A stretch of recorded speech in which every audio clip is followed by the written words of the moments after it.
আর কি। দশপিনা, তারপর গলাচিপা, আমাদের বাউফল, এদিকে যাতায়াতের জন্য দৈনিক দেখা গেছে প্রায় 10 থেকে 12 হাজারের অধিক লোক এই এরিতে। এনে যদি অনেক ভোগান্তি হয়, অনেক সময় দেখা গেছে রুগী থাকলে ফেরি থাকে ওই প্রান্তে। এই যে একটা মানুষের ভোগান্তি, আর এই সেতু দেখা গেছে বড় বড় সেতু হয়, আমাদের এনে কিন্তু ছোট সেতু। এইটা আমরা ছোটোবেলা থেকে শুনি আর কি, এই সেতু হবে করে এখন হচ্ছে দেখা গেছে 30 বছর হয়ে গেছে, এখন এই সেতু হইতেছে না আর কি। ব্রিজটা আমাদের জন্য খুব গুরুত্বপূর্ণ একটা জিনিস। আমরা অনেক সময় রাত্রে আসি, এই ব্রিজের জন্য আমরা ফেরিঘাটের ওপারে 2 থেকে 3 ঘন্টা বসে থাকি।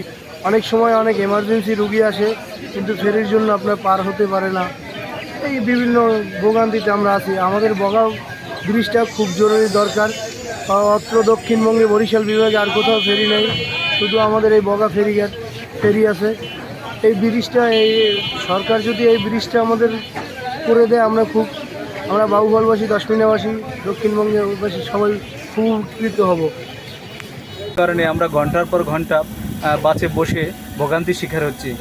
অনেক লোক, অনেক যাত্রী মালামাল নিয়ে যাওয়ার জন্য কাঁচামাল পচে যাচ্ছে বা বিভিন্ন সময় বিভিন্ন ভোগান্তির শিকার হচ্ছে। রুগী মারা যাচ্ছে বা বিভিন্ন সময় রুগীদের সঠিক সময় চিকিৎসা দানে ব্যাহত হচ্ছে। সেতুর প্রয়োজন মানে আমরা আইসে এই জায়গায় ফেরির ভিতরে বৈশা রেখি, সময় নষ্ট, হয়তো দেরি হইতেছে। শিয়া বাটার ও ভিটামিন ই সমৃদ্ধ lily glam beauty soap. Lily, always beautiful.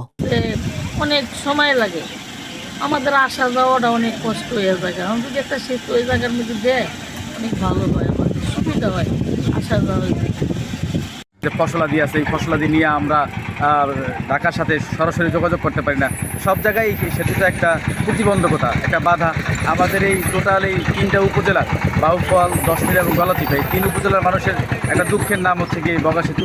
আমরা চাই যাতে যারা এখনও আছেন তারা যেন খুব দ্রুততার সাথে আমাদের এই বগা সেতুটা নির্মাণের ব্যাপারে তারা উদ্যোগ গ্রহণ করবেন। এবং বিগত সরকারের আমলে সেতু নির্মাণে আশ্বাস দেওয়া হলেও সেতুর বাস্তবায়ন হয়নি। সেতু নির্মাণের জন্য উদ্যোগ নেওয়া হয়েছে বলে জানিয়েছেন।